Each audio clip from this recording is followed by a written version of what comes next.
Құрметті өмірден алынған каналының оқырмандары, менің каналыма қош келдіңіздер. Әңгімені соңына дейін тыңдап, менің каналыма жазылуды ұмытпаймыз. Мен сіздерді жақсы көрем. Бұл әңгімені тиран күйеулері бар сорлы әйелдерге сабақ болсын деп баяндағалы тұрмын.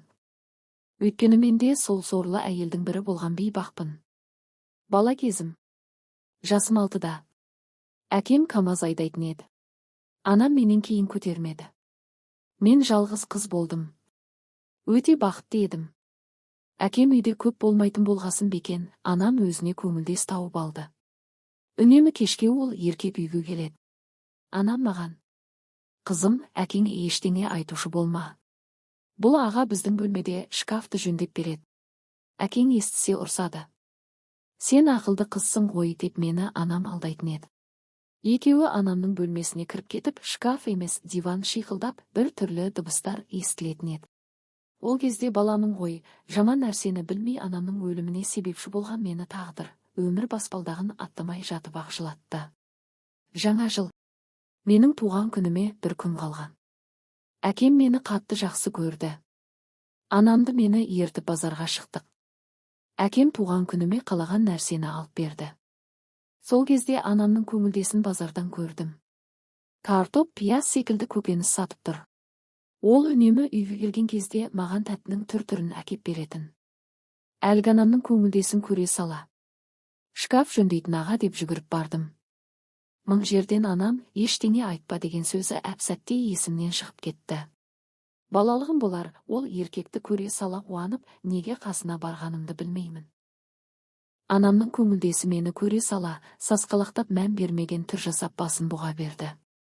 Анам мені сүйрелеп: «Жүр, мұнда тағы зат бар алатын» деп менің назарымды басқа жаққа аударуға тырысып жатты. Ал мен айтқанымнан қайтпай: «Бұл сол аға ғой, мама қарашы. Бөтен адам емес» деп қояр емеспін. Әкемде бірдеңе сезгендей: «Шынымен де бұл кісіні қайдан танисың? Шкаф жөндейтін аға ғой. Сен жоқта кешкісін шкаф жөндеуге үйге келеді. Маған шоколад әкеп береді» деп шынымды айтып жаттым. Әкем үнсіз қалып, түрі өзгеріп кетті. «Тез үйге қайтамыз» деді қатулы қабақпен. Үйге келген соң менен ақырындап әлгі әңгімені тағы сұрады. Мен бәрін айна қатесіз айтып бердім. Ол еркек үнемі келетінін, бөлмені шиқылдатқан диван даусын. Әкем менің сөзімнен кейін қабағы одан әрі қатуланып, мені дереу көршінің үйіне апарып тастады да. Сәлден кейін алып кетем деген әкемді соңғы рет көрген күнім сол болар. Кеш болды. Үйге қайтамын десем, көрші қыз қайтармады. Біз бір подъездте тұрамыз. Бірінші қабатта тұрдық. Көрші үй екінші қабатта орналасқан. Ол үйдегі аға әкемнің алыс туыстары болып келеді. Балконнан у-шу естілді. Скорый, полиция көліктері қаптап кетті. Сөйтсем, менің әкемнің қолдары кісендеулі. Полиция қолын қайырып көлігіне тығып жатыр. Шошып кетіп: «Папа, папа» деп жылай бердім. Көрші үйдің үлкен қызы сүйреп бөлмеге қамады. Мен бақырып: «Аш есікті. Үйге қайтам» деп есікті тепкелеп жатырмын. «Есікті ашыңдар». Ашты еймін. Бұл менің әбден шаршап, әлім құрып соңғы рет айтқан сөзім еді. Әкемнің кетіп қалғаны, анам әлі мені үйге алып кетпеген үшін қайғырып ұйқыға кетіппін. Түннің бір уағы. Үйдің үлкендері есікті ашып кіріп жатыр екен. Сыбырласқан олар: «Мына қызға обал болды ғой.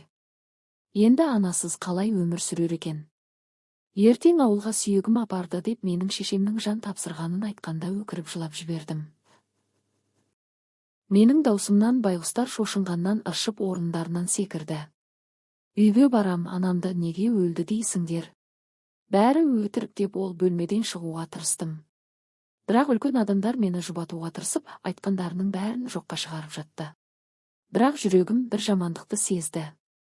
Сол күннен соң есейіп кеттім. Анамның өліміне өзімді кінәлі санадым. Анам маған ештеңе айтпауымды жалынып сұраған еді ғой. Ал мен не істедім? 2 күннен соң әкемнің анасы, әжем келді. Әже деп құшақтауға талпынған сәтте әжем мені жұлқып, кеудемнен итеріп жіберді. Сұмырай, қаншықтың қызы. Шешеңнен аумай қалған шөпжелке. Ұлымның өмірін құртқан жалмауыздар деп аузына келгенін айтып жатты. Көрші апа әжеме қарсы шығып: апа, бұның не? Кішкентай қызға не айтып тұрсың деп әжемді үйінен шығарып жіберді. Мені тағдыр тағы жылатты. Небәрі 6 жастағы кішкентай қызбын ғой. Анам мен әкемді сағынып бір көруге зар болып жүргенімде әжемнің қарғысы жүрегіме инедей қадалды. Сол күннен соң бір бұрышта отырып, әлім құрығанша жыладым. Тамақ ішпеймін. Аштық сезімін мүлдем сезінбеймін. Үй иелері мені өбектеп, тағамның түр-түрін берсе де жемеймін. Тамақ ішпеген менің басым айналып, орнымнан тұра алмай құладым. Жедел жәрдеммен мені алып кетті. Система арқылы есімді жиып, әкем мен шешемді іздеп жатырмын. Ешкім жоқ. Жалғыз өзім палатада жатырмын. Медбике келіп ыстық сорпаны аузыма тамызып қарайласып жүр. Кеше Бата нағашы атам келді. Айналайын деп мені құшақтап, ақ түскен сақалы кемсеңдеп жылағанын менен жасырып тұр. Әжем ертеректе қайтыс болған. Атам ғана менің қорғаным болды. Емханадан шыққан соң нағашы атамның үйіне бардым. Әке шешем туралы ешкім ештеңе айтпайды. Өз ойымша екеуі дін аман, тек мені уақытша тастап кеткендей. Ойламаған жерден мені қуантып қайтып келетіндей болып көрінетін кейде. Нағашы атам мен үшін бәріне қарсы тұрып, жасым 12-ге толғанша қорғады. Бірақ көп ұзамай атамның денсаулығы сыр беріп, Астанада тұратын ұл атамды алып кетті. Содан атамды емделіп келеттеумен күндерім өтіп жатты. Ағам сыртта жұмыс жасайтын. Жеңгем екеуміз үйде қаламыз. Олардың кішкентай балалары бар. Жеңгеме құл болдым. Тағдырдың маған сыйлаған тозақ ғұмыры аз болғандай түрмеде отырған әкем, өкпе ауруына шалдығып қайтыс болғанын естіп жылап қалдым. Жеңгемде қызық адам ғой. Тіл менікі деп қалай болса, солай айта салды. Үй жинап еден жуғалы жатыр едім, сырттан келген жеңгем: ей сорлы, қанішер, әкең өліпті. Сауап болған, жәлеп анаңды аяусыз өлтірген еді. Алла жазасын берген деген осы болар деп мырс етті. Жеңгемнің не деген ойы мен санасы таяз адам еді. Мені қинау үшін айтама, атам кеткелі анамның қалай өлгенін, ескі кассета сияқты 1045 рет қайталап айтатын осы жеңгем. Әкемнің өліміне бірде қайғырсам, енді бірде анамды өлтірген үшін жек көрдім.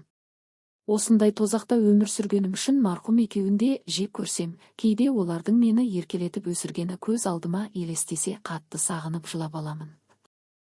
Тамыз айы болатын.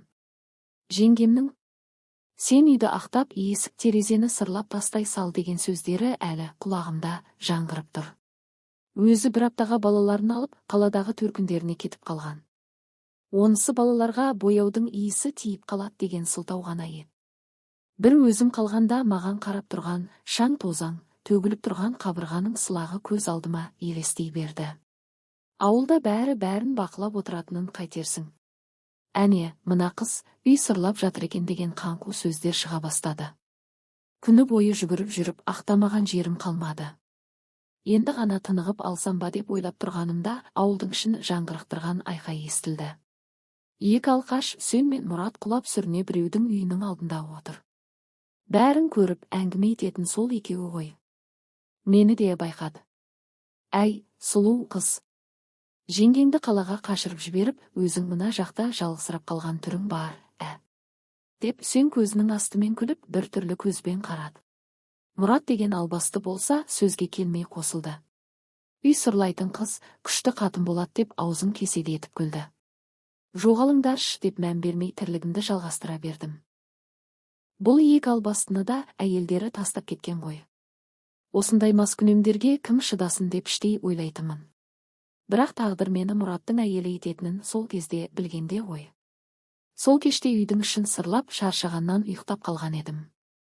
Ауылдың әлсіз шамы түні бойы тереземнен сығалап, ұйқымның арасында екі еркектің көлеңкесін сезгендей болдым. Есімді жиғанымда Үсен мен Мұрат сырлаған тереземді ашып үйге кіріп үлгерген еді. Сол бір арам түнде абыройымнан айырылып, жан дүнием азапқа толды. Таңертең солардың жазасын тарттыруға бел байлап сотқа арыз бердім. Бірақ сол сәтте маған қорған болады деген жақындарымның да беті басқа болып шықты. Жеңгем арызды қайтарып алуға үгіттеп, ауыл-аймаққа жаманат келтірме деп жанымды ауыртты. Тіпті сол түнде көтерген, ішімде өсіп келе жатқан бейкүнә тіршілік белгісі үшін мені Мұраттың әйелі болуға зорлап көндірді. Осылайша өз еркімнен айырылып, 17 жасымда алқаш әрі менен 11 жасқа үлкен Мұраттың жары атанып, тағдырыма көнуден басқа жолым қалмады. Түнекке толы күндердің артынан еңсемді тік ұстап алға жылжу маған оңай болған жоқ. Жеңгемнің екі албастының туыстарынан қомақты ақша алғанын кейін білдім. Әуелде жаным күнім деп арызды қайтарып алуға көндіріп еді. Бірақ жүкті екенімді естігенде шын бет бейнесі ашылып, шашымнан сүйреп, мені Алқаш Мұраттың үйіне өзі әкеліп тастады. Енді менде еш сенім де, үміт те жоқ.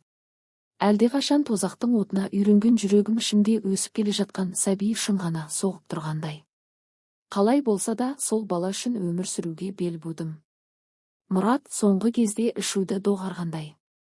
Маған жақындамайды, өзімен өзі жүр. Оның маған ешқандай зияны тимегенмен, әлі де мүлгіген бейжайлықтан айырылар емес. Ал анасы мені зорлады дегенде естігенде, қарт жүрегі мұндайға шыдамай, инсульт алып, арбаға таңылған екен. Қол аяғы тартылып, беті қисайып қалған. Енді мені көрсе, көзінен жас мөлтілдеп, кешірім сұрағандай ыңылдап жылай береді.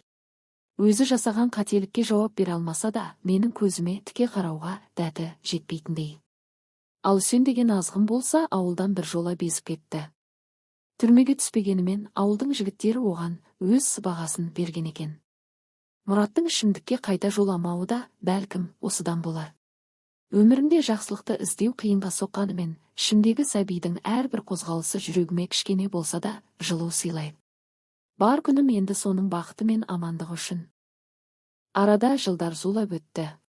Қиналған күндер артта қалып, ұлым 3 жасқа толған шақ еді.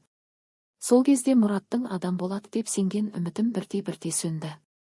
Сырт көзге түзелгендей көрінсе де, адамдықтан әлдеқашан алыстап кеткенін байқадым. Араққа тәуелділігін доғарғандай еді, бірақ енді жасырынып, есірткіге үйір болыпты. Мұрат баласына ешбір мейірім көрсеткен емес. Оның жанары қатыгездікке толы, жылы сөз айту тұрмақ, бір ретте баласын бауырына басып көрмеді. Енемнің жағдайы болса біршама түзелгенмен, әлі де өз аяғын баса алмады. Бірақ маған деген көзқарасы мүлде өзгерді. Мені өз қызына балап, қолдау білдіріп, ұлыма мейірімін төккен ақжүрек әже болды. Сол мейірімді көзқарасы үшін ғана осы үйде қалуды жөн көрдім. Әрине, Мұраттың ашуына шалынып кейде оның таяғынан да құр қалмаймын.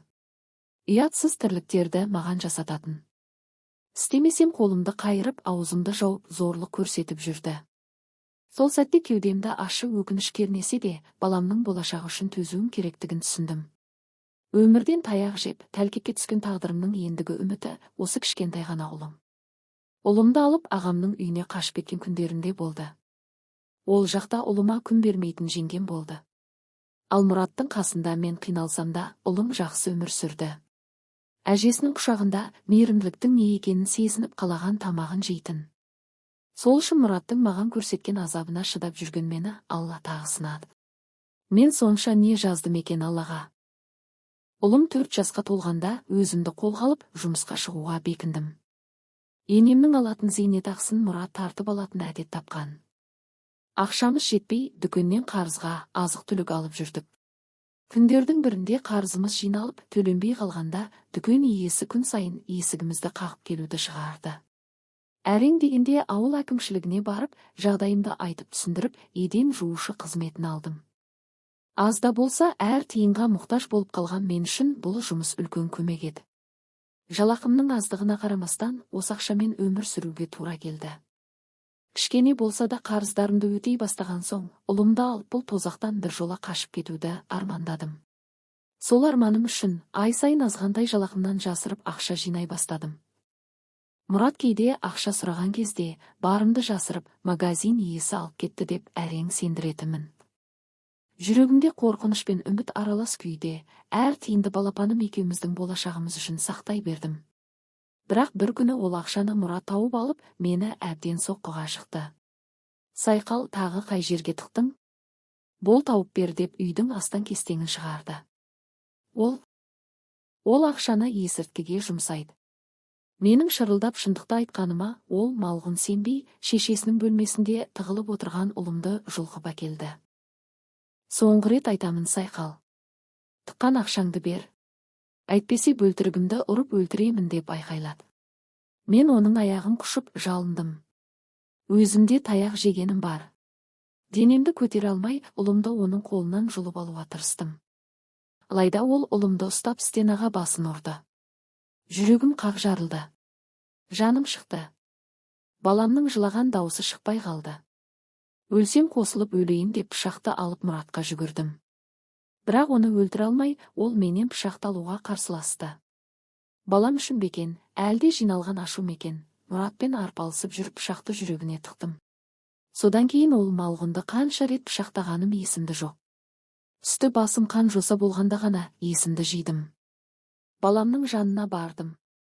Ешқандай тыныс алмай жатыр. Құшақтап қан жуған бетін сүйе бердім. Мұрат азғын баламды бір рет емес, бірнеше рет стенаға соққан еді. Қайтейін жарығым-ай. Кешірші сорлы анаңды, бәріне өзім кінәлімін. Әлде қашан кетуім керек еді. Баламнан айырылып қаншер болған мені сот 15 жылға соттады.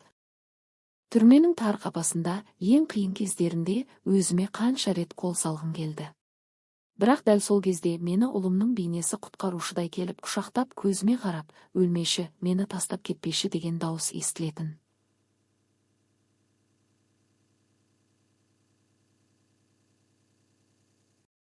Бұл мен үшін тылсым күшке айналғандай болды. Мен оның кішкентай қолын сезіп, жүрегімде қайтадан үміт пайда болар еді. Сол кезде бәрі өзгеретін, өмір мен өлім арасындағы шекара бұлыңғыр болып, мен қайтсем де тірі қалуым керек екенін түсінетімін.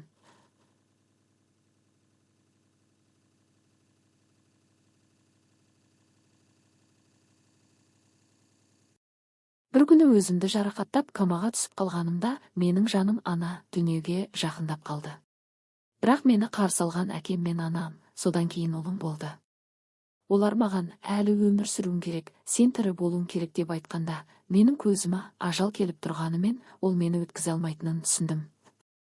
Сол сәтте мен өзіме қарсы тұрған осы күштің мені қайта тірілтуге, өмір сүруге мәжбүр етіп жатқанына таң қалдым. Менің жаным тіпті дүниеден өтуге қадам жасаған сәтте де сүйіспеншілік пен отбасының жылуы мені ұстап қалды.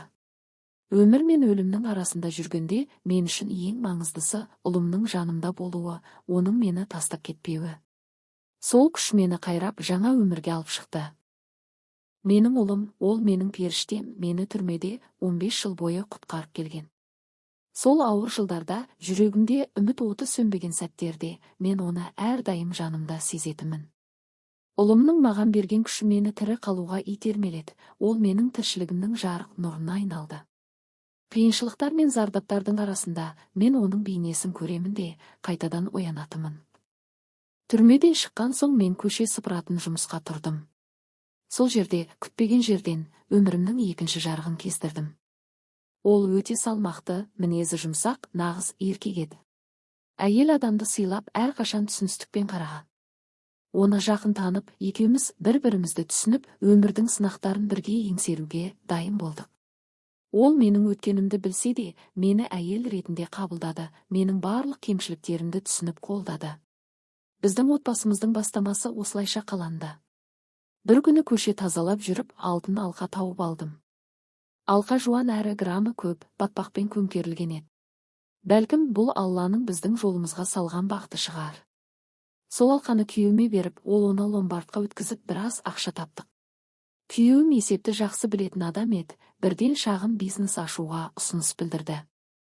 Біз картоп жуадан бастап сатуды қолға алдық. Алла бізді қолдады, 2 жыл ішінде жақсы табыс тауып, жағдайымыз жақсарды. Базардан орын алып, сауданы тұрақты жүргізе бастадық. Мен жүкті болдым, ұл туып алдым. Бақытты болдым, бірақ осы бақытты жариялауға кейде қорқамын. Өйткені мен осыған жету үшін қаншама қиындық көрдім, қаншама уақытты жоғалттым, қаншама күрес жүргіздім. Бірақ мен әр сәтте ұлымның көзін көріп, сол бақытқа жеткенімді түсінемін. Бұл әңгіме менің өмір жолым, бірақ мен оны басқа елдерге сабақ болар деп жазып отырмын.